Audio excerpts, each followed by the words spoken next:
It's just because we're running at such a pace. And so a lot of people use meditation as kind of like the cooling down of the engine period, right? It's like, oh, I've run too hard, I got to settle down, right? Bring myself back to a point where I'm not causing this much damage. But then they leave meditation and they go straight back into their old mentality. So the car just starts revving again, inevitably trying to build up that speed to the point where now we're causing damage again. And it's because meditation has become, unfortunately, the talking point. It's become the selling point to a lot of spirituality now. It's like, you just need to meditate more. You just need to meditate. And then they'll tell you, well, meditation involves, this going through this visualization practice, or it involves following along with this meditation. And so meditation now is the point. But if we don't understand why we're doing meditation, if we don't understand, what meditation is doing for us, then it doesn't do anything.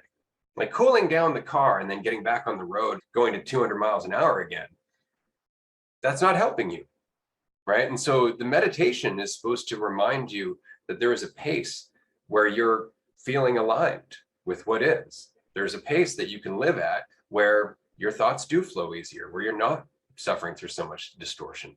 And then you take that with you. But the meditation is the practice of letting go of your narrative, of letting go of your thoughts, of just being where and what you are. That's it.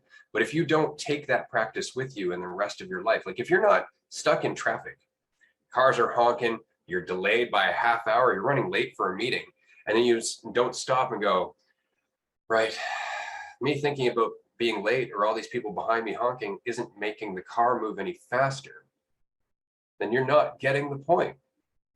Because it's not about the meditation. It's about recognizing that you are where you are all the time, regardless of your opinions.